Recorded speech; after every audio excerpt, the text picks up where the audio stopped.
ओम नमः शिवाय। दोस्तों, आइए जानते हैं मौनी अमावस्या क्या है या क्यों मनाया जाता है और इसके क्या लाभ हैं और क्या विधि है। मौनी अमावस्या व्रत हर साल माघ मास की अमावस्या तिथि को किया जाता है। इस वर्ष मौनी अमावस्या तिथि 9 फरवरी को है। धर्म ग्रंथों और शास्त्रों के इस अमावस्या का बड़ा ही महत्व बताया गया है। इस पर यह भी मान्यता है कि मौनी अमावस्या के दिन अगर महोदय नामक योग बन जाए तो यह और भी लाभप्रद और कल्याणकारी हो जाता है। इस व्रत को करने से पितृ संतुष्ट होते हैं और प्रसन्न होते हैं और घर में सुख समृद्धि और संतति की वृद्धि होती है। आइए जानते हैं मौनी अमावस्या कथा, महत्व और मौनी अमावस्या की व्रत और विधि का लाभ। मौनी अमावस्या का व्रत विधि है। आप अपने नाम के अनुसार मौन और साधना का व्रत है। हम हर दिन जाने अनजाने कितनी ही बातें बोल जाते हैं जिससे लोगों का मन आहत होता है और अपने कई बातों को लेकर हम बाद में अफसोस भी करते हैं।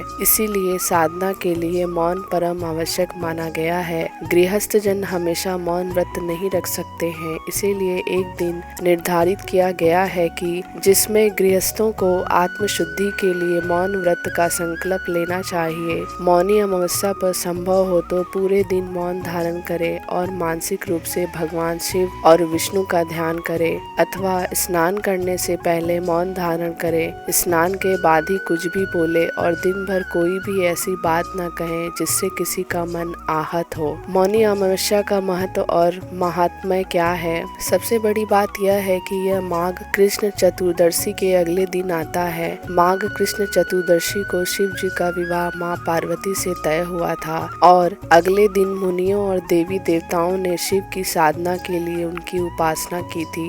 भगवान विष्णु ने देवी पार्वती के भाई बनकर उनके विवाह संबंधी कार्यक्रम में भाग लेने का स्वीकार किया था। और इन सबसे अलग मौनी अमावस्या की कथा यह भी है कि सागर मंथन के समय जब असुर अमृत कलश लेकर भाग रहे थे, तब इसी दिन अमृत की बूंदें छलक कर प्रयाग सहित कई स्थानों पर गिरा था। इसीलिए मौनी अमावस्या पर प्रयाग सहित अन्य तीर्थों में स्नान करके दान पुण्य करने से कई गुना लाभ मिलता है। मौनी अमावस्या के व्रत के लाभ हैं। माघ मास में तिल, ऊनी वस्त्र और घी का दान बहुत ही पुण्यदायी होता है। इसीलिए मौनी अमावस्या पर इन वस्तुओं का दान जरूर करना चाहिए। यह जरूरी नहीं कि आप बहुत दान करें, लेकिन अपनी श्रद्धा और क्षमता के अनुसार थोड़ा दान भी आप कर सकते हैं। इससे भगवान शिव की कृपा प्राप्त होती है और व्यक्ति मृत्यु पश्चात उत्तम लोक में स्थान पाता है। व्यक्ति मुनि पद को प्राप्त करता है। एक मान्यता है कि मौनी अमावस्या के दिन मनुष्यों के धरती पर लाने वाले प्रथम मनुष्य मनु ऋषि का जन्म हुआ था। मनु ऋषि के नाम से भी इस व्रत का नाम मौनी अमावस्या है। मौनी अमावस्या व्रत इस प्रकार है। मौनी अमावस्या की कथा को लेकर जो प्रचलित कथा है, उनके अनुसार प्राचीन काल में एक ब्राह्मण परिवार कांचीपुरी में रहता था। पति पत्नी दोनों ही धर्मात्मा थे और धर्म पूर्वक अपनी गृहस्थी चलाते थे। इनका नाम देव स्वामी था और इनकी पत्नी का नाम धनवंती था। इनके 7 पुत्र और एकमात्र पुत्री थी जिसका नाम गुणवती था। जब बड़ी हुई और तो देव स्वामी से धनवंती ने कहा कि पुत्री के विवाह के लिए अब वर देखना चाहिए। ब्राह्मण ने अपने छोटे पुत्र को बहन गुणवती की कुंडली दी और कहा कि ज्योतिषी से इनकी कुंडली दिखवा लाओ, जिससे गुणवती के विवाह की बात आगे चले। ज्योतिषी को कन्या की कुंडली दिखाई। उसने बताया कि विवाह होते ही कन्या विधवा हो जाएगी। ज्योतिषी की यह बात जब ब्राह्मण परिवार को मालूम हुआ तो वह बहुत दुखी हो गए और इसका उपाय पूछे। ज्योतिषी ने बताया कि हे ब्राह्मण, सिंघल द्वीप में एक पतिव्रता महिला रहती है जिसका नाम सोमा धोबिन है। यदि कन्या की शादी से पहले सोमा आपके घर आकर पूजन करे और अपना आशीर्वाद दे दे तो यह दोष दूर हो जाएगा। ब्राह्मण ने अपनी पुत्री गुणवती को अपने सबसे छोटे पुत्र के साथ सिंघल द्वीप भेज दिया। दोनों भाई बहन सागर किनारे पहुंचकर उसे पार करने के बारे में विचार करने लगे। जब समुद्र को पार करने का कोई रास्ता नहीं मिला तो दोनों भूखे प्यासे एक पीपल वृक्ष के नीचे आराम कर करने लगे। पेड़ पर घोंसले में एक गिद्ध का परिवार रहता था। उस समय घोंसले में सिर्फ गिद्ध के बच्चे थे। वे सुबह से भाई बहन की बातें और क्रियाकलापों को देख रहे थे। शाम के समय जब गिद्ध की माता बच्चों के लिए भोजन लेकर घोंसले में आई तो बच्चों ने पेड़ के नीचे लेटे भाई बहन की कहानी माता को बताई। उनकी बातें सुनकर गिद्ध की माता को दोनों भाई बहनों पर दया आया और बच्चों के कहने से उसने कहा कि तुम लोग अब चिंता मत करो, मैं इन सागर को पार करवा दूंगी। बच्चों ने माता की बातों को सुनकर खुशी खुशी भोजन ग्रहण किया। गिद्ध की माता बच्चों को भोजन करवा कर